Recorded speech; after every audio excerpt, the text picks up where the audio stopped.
My daughter was waving at me with a big smile on her face when the train was leaving. It's been about 2 months since she has last seen my husband. She must be really looking forward to visit him.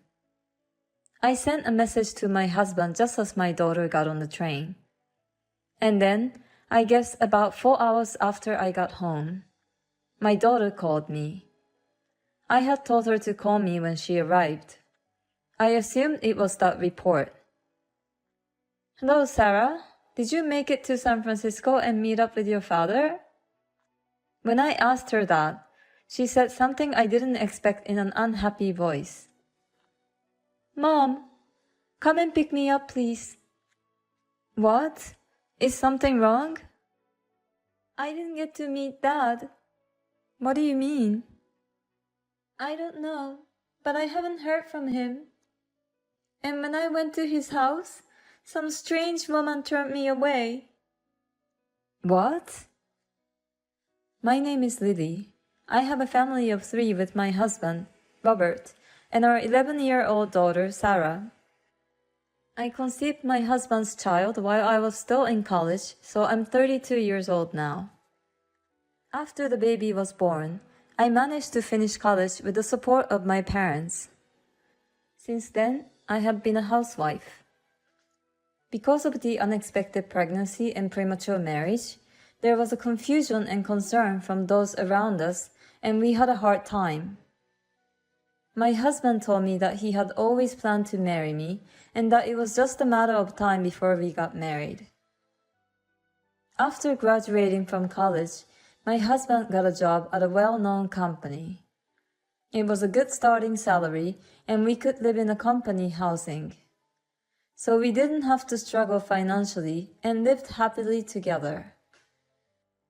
We didn't have a honeymoon phase as a married couple, but our daughter was so pretty that we didn't care about it. My husband adored our daughter and always took care of her on weekends. Thanks to him, I was able to relax and go out with my friends.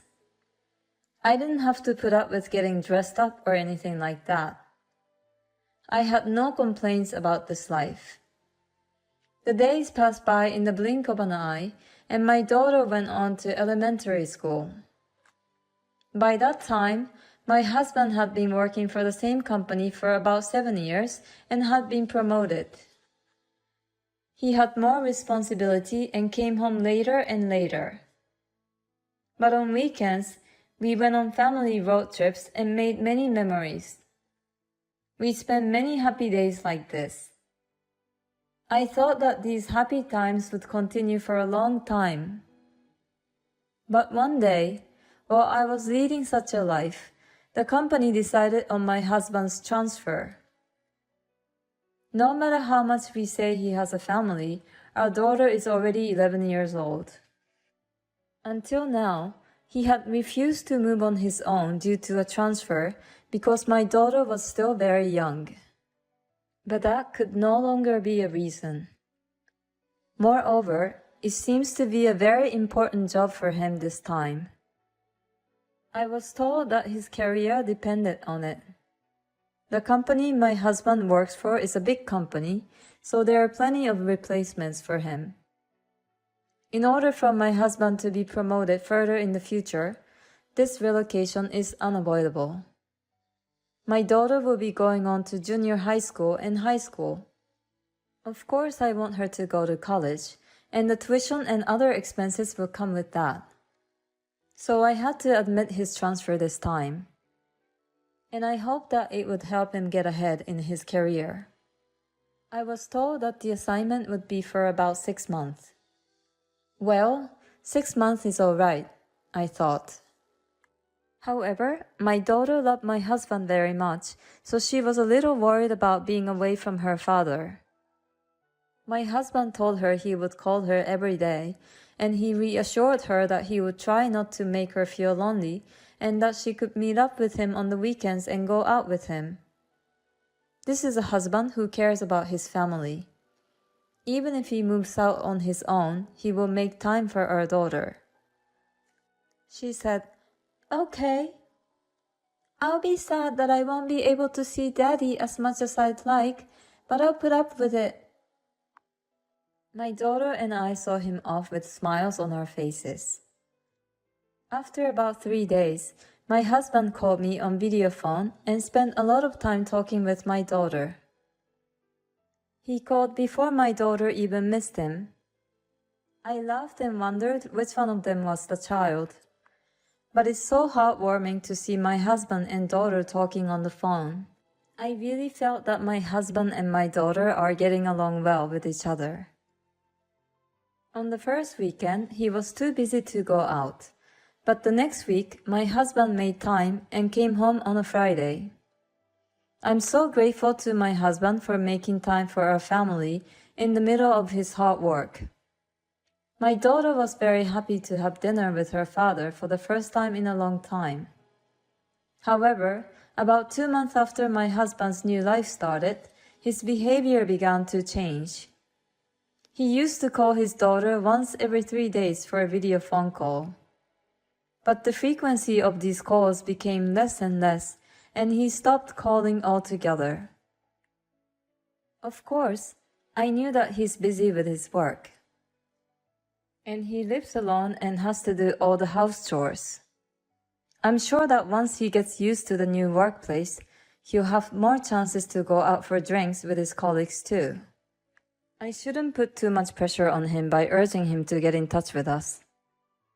With this in mind, I didn't force him to contact me. However, my husband rarely contacted me anymore. Eventually, he came back here less and less often. I explained to my daughter that her father was busy with work, but I could see that she was grieving, even if she didn't say it out loud. This was not a good situation. And although I knew he was busy with work, I asked my husband a favor of calling her, even if it's just for 5 minutes. Our daughter always seems to be somewhat lonely at home. My husband apologized. Oh, I'm sorry. But he didn't call Sarah. Soon it will be her birthday.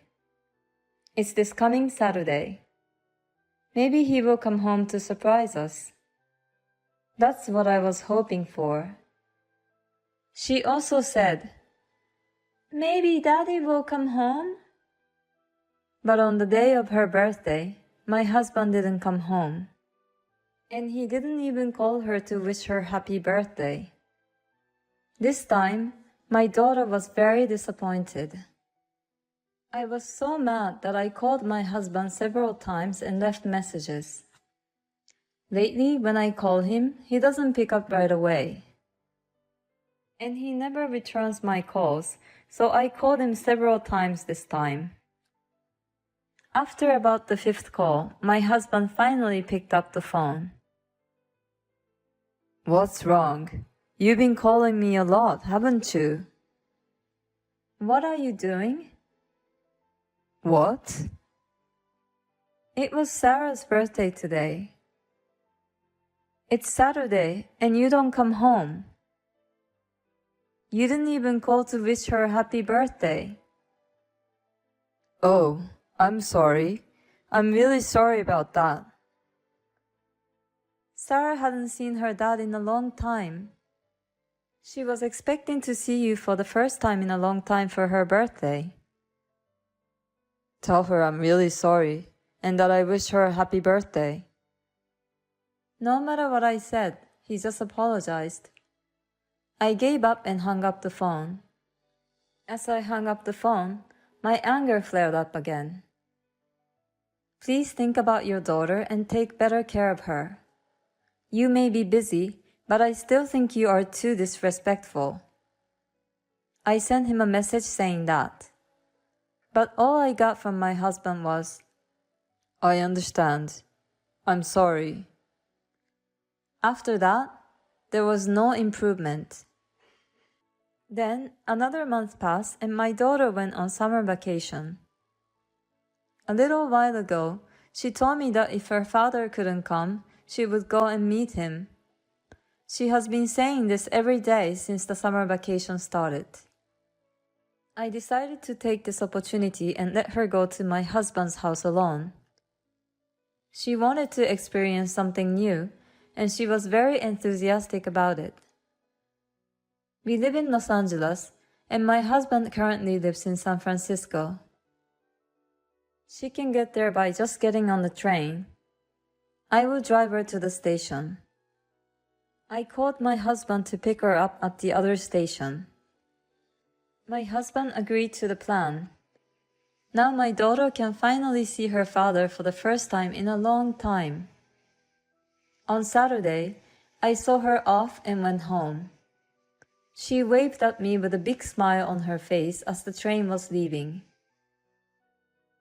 It's been 2 months since she saw her father the last time, so she must be really looking forward to it. I sent a message to my husband just as my daughter got on the train. And then, about 4 hours after I got home, I got a call from my daughter. It was about noon, and my daughter got on the train early in the morning. She must have already met up with my husband and had lunch before calling me. I had told my daughter to call me when she arrived over there. I assumed she was calling to let me know that. Hello, Sarah? Did you make it to San Francisco and meet up with your father? When I asked her that, she made an unexpected comment in an unhappy voice. Mom, pick me up right now, please. What? What's wrong? I didn't see Daddy. What do you mean? I don't know, but I haven't heard from him. And when I went to his house, some strange woman turned me away. What? What did she just say? No, first of all, I have to pick up my daughter as soon as possible. Where are you? I'm back at San Francisco Station. Then, going to a fast food restaurant somewhere and kill some time. So I got into the car and headed for the station. There I hurriedly bought a ticket and got on the train to San Francisco. When I finally arrived, my daughter looked at me and was about to cry. We went to a cafe near the station. She was depressed, so I ordered pancakes, which are famous in this area. When the pancakes came out, my daughter's face lit up a little. She seemed to enjoy the pancakes and looked a little calmer. Then I asked her what happened. According to her story, she couldn't get in touch with my husband at all when she arrived at the San Francisco station. She waited for about 30 minutes and he didn't show up. So she decided to take a drastic action to go to his home by herself. Well, I had given her my husband's home address in case something happened. She's a Gen Z girl who uses her smartphone more than I do, so she was able to find her way there in no time with a map. She got on the train and went to my husband's house. And when she rang the doorbell, a woman's voice answered. Who are you? My daughter was surprised, but she managed to say, I'm here to see my dad. That woman told my daughter to go home and not to see Daddy because she's in the way. In the end, the woman hung up without even opening the door of the apartment. So my daughter went back to San Francisco Station. I was so angry that I couldn't help myself anymore. If she told you not to see your daddy, then let's do that. I said that, took my daughter home, and immediately started preparing to move out. When I explained the situation to my parents, they were furious.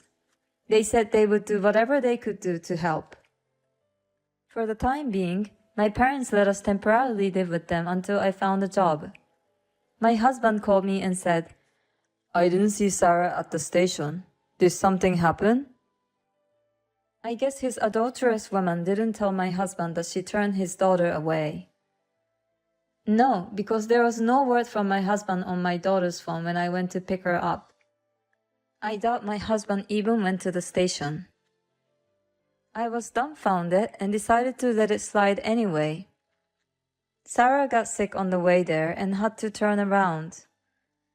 I replied that I had just finished at the hospital and that I was sorry I couldn't call him. My husband replied, I see. I understand. I ended the exchange by replying that I would call again if anything else happened. I was pissed off because it was so obvious that he was just pretending to be worried about me. Well, this guy is going to hell, so I'll leave him alone for now. After that, I was ready to punish my husband. I first sent his belongings to his address. Then I received the results of the investigation I had ordered from the detective agency a while ago. I sent the proof of the affair, along with a content-certified letter to my husband's workplace. A few days later, everything must have arrived. My husband called me like a demon. Oh, hey, what are you doing? Huh? What? I just thought I'll let you all know what you've been up to. You gotta be kidding me. We're in the middle of a big problem here. Of course it is. That's what I was trying to do. And I can't believe you're sending me my belongings to here. I don't need your stuff, and I don't pay rent anymore.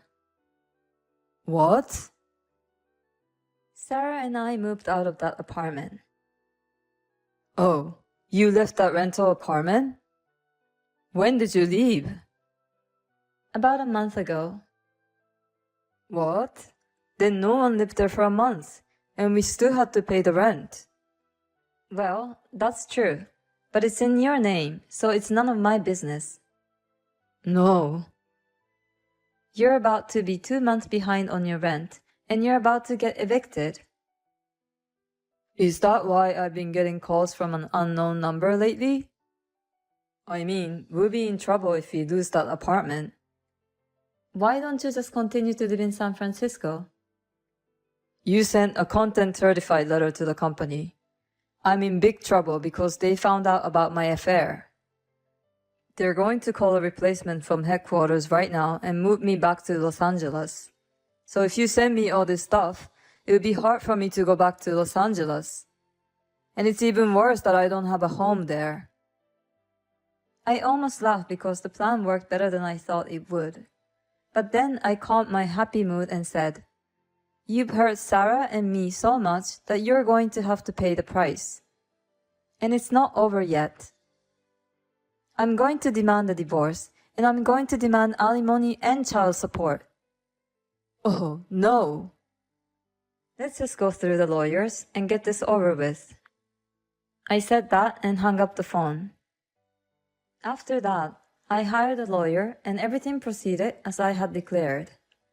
The divorce was finalized without incident and alimony was claimed against my ex-husband and the adulterer. I also asked for the child support from my ex-husband. My ex-husband had the unprecedented incident of returning from a transfer because of the affair. He became the target of laughter within the company. Female employees gave him a mean look. Of course, he can no longer expect to get promoted in the company. But he can't quit because he has to pay alimony and child support. He must feel ashamed of himself. My daughter has become disillusioned with my husband, and when he apologized and said he wanted to see her, she refused to see him. He really deserves it. I was able to find a job, and my daughter and I now live together happily in an apartment. I'm going to work hard to support her and watch her grow up.